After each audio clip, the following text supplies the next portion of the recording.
أحمدي يا بشير يا طبيبي نبي الله خير الخلق جميعا له أعلى المناسب والمراتب صلاة الله ما لاحت كواكب على من خير مركب النجاة حدا حديث warahmatullahi wabarakatuh.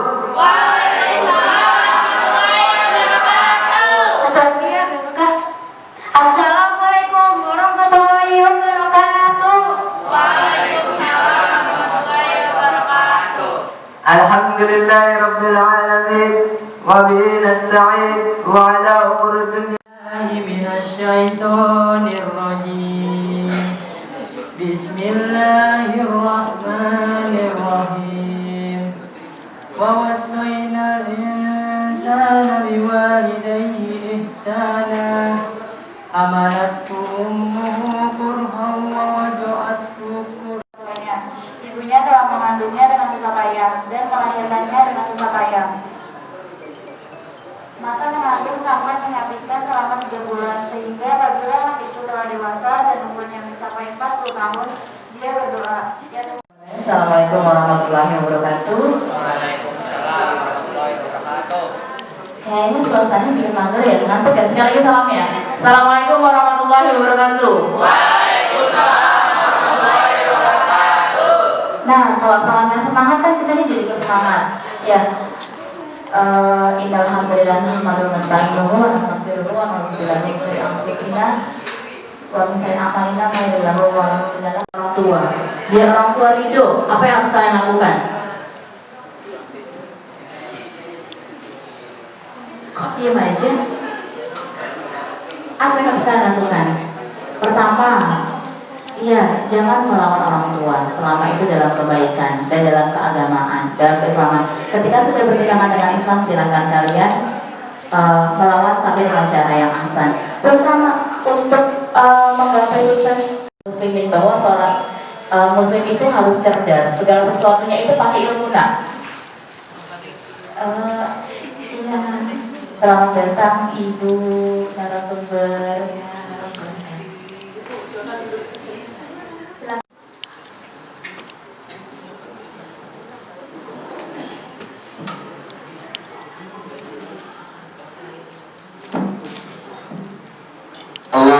Allahumma salli wa sallim bisa melahirkanku.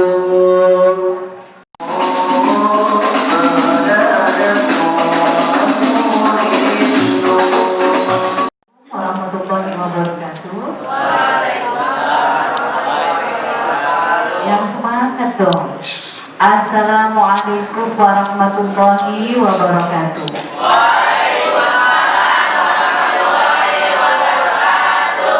Alhamdulillah wa syukurillah bi nikmatil iman wal islam.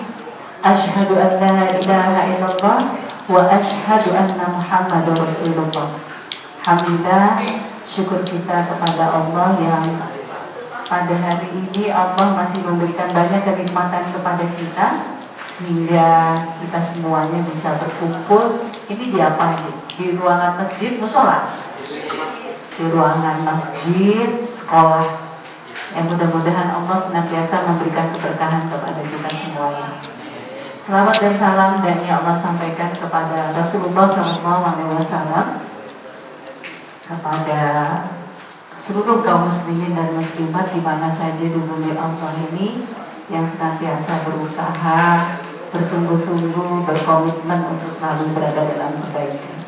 Alhamdulillah, karena ridho orang tua. Boleh dibantu ya? Nah, namanya Dr. Hajah Astriana Baiti Sinaga. Ibu orang Batak, kayak orang Batak banget ya? Enggak ya, bukannya kayak super metron ini kan? Enggak ya.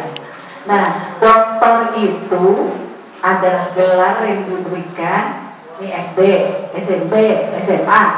Habis SMA S1, habis S1 S2, habis S2 S3. Itu adalah sekolah yang tertinggi. Nanti kalau ibu bisa ngumpulin hasil-hasil penelitian, nah ibu bisa dapat profesor. Ya, nanti Profesor Dr. Haja Astriana Baik. Kayaknya agak telat, ya. Grade-nya tuh salah ngasih ininya, map-nya tuh salah, ya. Nah, ibu tinggalnya tadi di Pulau Gebang. Nah, pendidikan coba digeser-geser. Nah, ibu SD-nya dulu di kampung, ya, di Kota Siantar. Kota Siantar itu tahu pernah dengar Sumatera Utara? Nah, dari ibu kota provinsi Sumatera Utaranya, ibu 3 jam lagi dari Sumatera, dari kota Medan. Alhamdulillah ibu dulu sekolah SD itu selalu juara umum. Ya, lanjut SMP nasional. Karena itu cita-cita itu jadi konsulat biar bisa keliling dunia. Tapi alhamdulillah walaupun tidak tercapai, tenaga ahli ibu alhamdulillah sudah memiliki perlindungan anak yang artinya undang-undang itu kita ingin memberikan jaminan bahwa anak-anak ini bisa mendapatkan nanti berarti kalau orang tua. Nah, langsung yang kedua, sekolah di mana, Neng?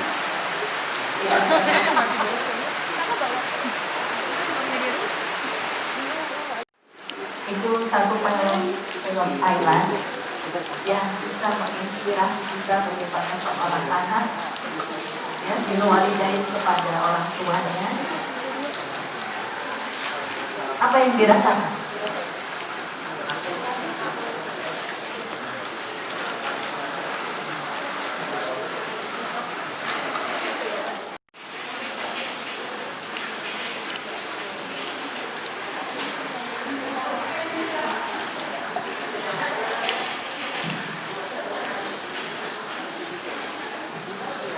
Perempuan, ibu mau tanya apa yang bisa dapat inspirasi dari film itu? Ada yang bisa pinjam ini? Gak usah banyak teori. Siapa yang mau? Ayo, yang ini.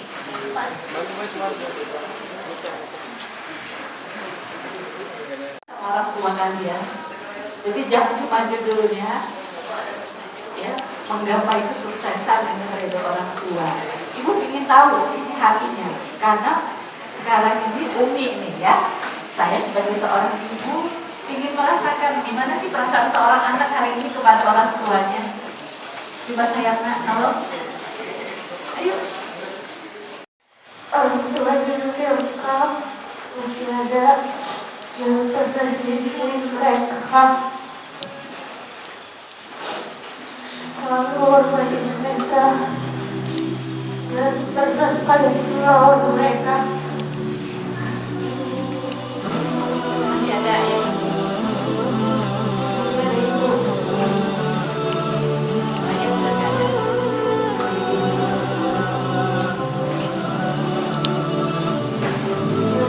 Selamat orang kalian, sayangi mereka, ada yang kalian.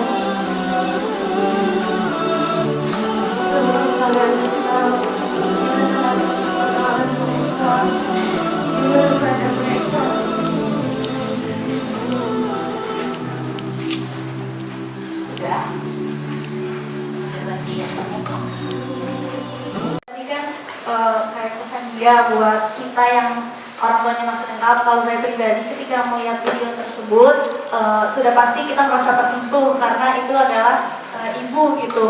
Dan dari video tadi kita bisa ambil satu hikmah bahwa setua apapun orang tua kita harus tetap menjaganya gitu. Jangan sampai ketika kita kecil kita dijaga orang tua, begitu kita besar kita nggak menjaganya balik gitu. Karena mau bagaimanapun juga ibu itu terutama yang melahirkan kita dan yang membuat kita sampai sukses. Jadi bahasanya mah jangan sampai lupa sama siapa yang membesarkan kita gitu sih. Terima kasih. Wassalamualaikum warahmatullahi wabarakatuh.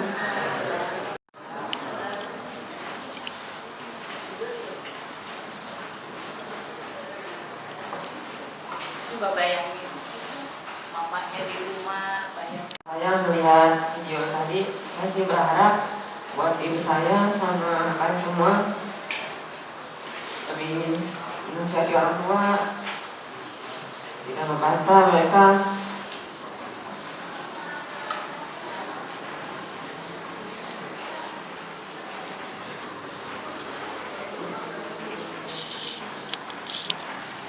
Karena apabila mereka menasihati kalian dengan rasa nangis dan makin menjatuh, itu akan menjadi masalah besar buat kalian, dan nanti itu akan menjadi dosa untuk kalian semua jika mereka menasihati kalian sambil nangis.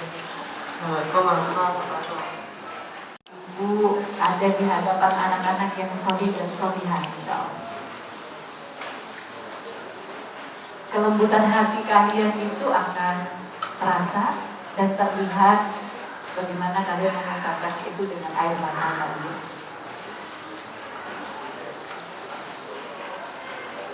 Suatu ketika Rasulullah ditanya, "Ya Rasulullah, amal apa yang terbaik yang saya harus lakukan?" Kata Rasulullah, "Kamu sholat tepat waktu." Apalagi ya Rasulullah? Birru walidaini, berbuat baik kepada orang tua. Apalagi ya Rasulullah? Berjihad di jalan. Jadi bayangkan itu, bahwa birru walidain itu Allah samakan nilai pahalanya seperti orang yang berjihad di jalan Allah. Jadi kalau kita bilang apa sih landasannya di dalam Islam, kenapa kita disuruh untuk birru walidain?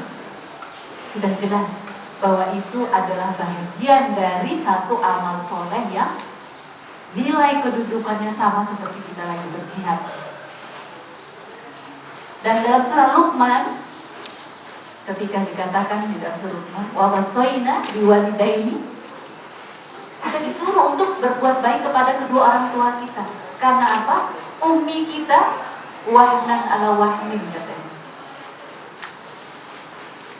Nah, ibu dulu sempat jadi guru di SMK di Al-Wasliyah dulu di Medan. Mudah-mudahan tipe anak-anak itu tidak ada pada kalian semuanya. Ibu punya murid itu bandel, kata orang bandel, tapi ibu bilang tidak ada anak yang bandel, semua baik. Dan ibu suka datang ke rumahnya. Ini ada guru nggak di sini? Ada guru? Ada ibu gurunya nggak? Oh ibu guru. Oh bapak ibu kepala sekolah tadi ya, bukan?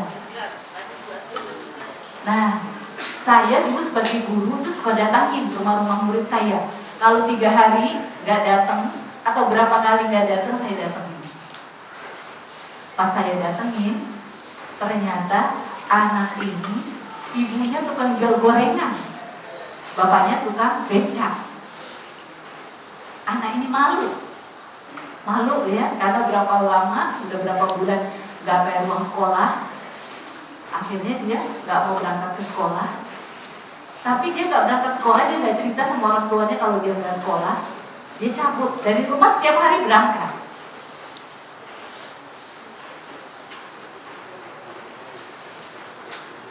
Waktu ditanya, kenapa kamu nggak masuk sekolah? Alasan dia karena saya nggak bayar uang sekolah. Tapi bukan itu. Bukan itu yang membuat dia sebenarnya nggak mau sekolah. Bukan karena tidak bayar uang sekolah, tapi dia bergaul sama anak-anak yang nakal. Akhirnya dia terpengaruh, dia tidak ikut sekolah. Waktu saya tanya, kamu kasihan nggak sama orang tua kamu? Tiap hari ibu kamu bangun jam 3 pagi karena harus mengupasin pisang, ya singkong, biar kamu bisa untuk bayar uang sekolah kamu, biar bisa untuk ongkos sekolah kamu. Dia cuek aja. Nah, satu yang ibu ingin ingatkan kepada kita semuanya, seperti di awal tadi, jangan kita malu kepada keadaan orang tua kita. Doa orang tua itu insya Allah adalah doa yang dijabah langsung oleh Allah. Karena tidak ada orang yang mencintai seseorang itu dengan penuh ketulusan dan ikhlas itu kecuali orang tua kita. Nah, Zaman Rasulullah ada seorang sahabat yang bernama Qais Al-Qarni. Pernah dengar? Pernah. Qais Al-Qarni ini, kata Rasulullah, kamu cari yang namanya Qais Al-Qarni. Dia adalah orang yang kalau berdoa, semua doanya itu pasti diijabah oleh Allah.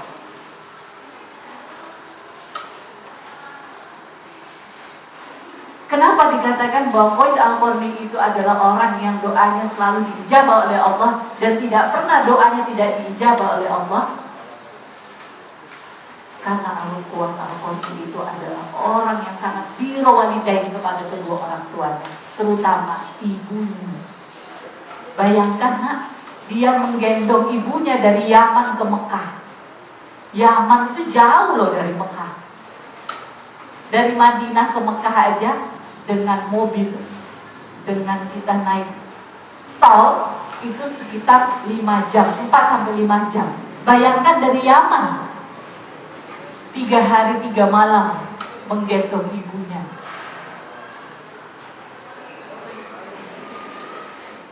Setelah selesai, Rasulullah ditanya oleh seorang sahabat, "Ya Rasulullah, kenapa engkau hari ini sholat tidak seperti biasanya? Kenapa kau sholat dengan kondisi rukuk yang begitu lama pada hari ini?" Kata Rasulullah SAW, "Aku juga tidak tahu. Ketika aku sedang dalam keadaan rukuk, tiba-tiba malaikat Jibril mengepakkan sayapnya di atas punggungku, sehingga aku tidak bisa terbang. Sampai kemudian pada saatnya kemudian malaikat Jibril melepaskan sayapnya, barulah aku kemudian mengucapkan sami Allahu liman hamidah dan melanjutkan sholat. Apakah kau tahu penyebabnya?" "Aku juga tidak tahu." Kemudian setelah itu tidak lama kemudian malaikat Jibril datang bertemu menghadap Rasulullah. Kata malaikat Jibril, "Ya Rasulullah, aku melakukan ini karena perintah Allah, di mana Ali sedang berjalan menuju masjid, tergesa-gesa. Kemudian malaikat Jibril menceritakan tentang kejadian yang tadi, bahwa Ali datang, berjalan tergesa-gesa mengikuti bapak-bapak yang tua yang ada di depannya.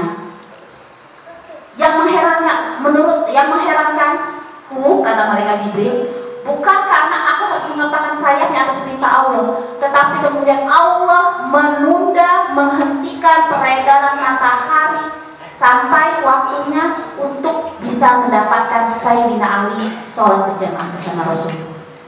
Subhanallah. Padahal yang diikuti Ali bin Abi Thalib itu adalah laki-laki Nasrani.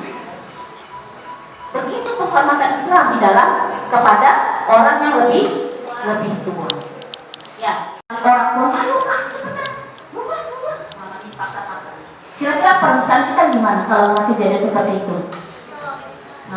Kita jadi mikir, "Si anak gak sopan banget nih anak ya, sama orang tuanya, dibentak-bentak di tengah jalan, tarik-tarik orang tuanya, atau kadang-kadang mana nih nak nih?" Gitu ya, misalnya. Apa yang timbul di hati kita? Kita kesel, kita mungkin juga marah ya. Cuman kita nggak bisa berbuat apa-apa gitu ya.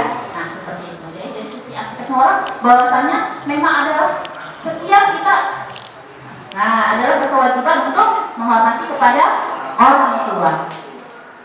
Apalagi dari segi agama, ya, dari segi agama Islam, birrul walidain itu adalah merupakan pahala yang sangat besar imbalannya bila kita melakukannya, mengerjakannya tadi.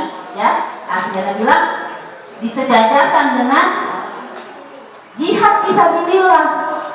Gitu, subhanallah pahalanya kalau kita ingin berbakti kepada kedua orang tua kita. Ada misalnya lagi memiliki ibu, dia terdiam sejenak kemudian mengatakan bahwa ibu saya sudah meninggal. Kalau begitu bertaubatlah dan dekatkan diri kepadamu, kepada Allah dengan sedekat-dekatnya. Kemudian Ibnu Abbas ditanya lagi oleh sahabatnya, "Kenapa kau menanyakan ibunya masih ada atau tidak?" Kata Ibnu Abbas, "Aku tidak tahu amalan apa yang bisa mengimbangi dosa besarnya dia membunuh selain birrul walidain, selain berbakti kepada kedua orang tua."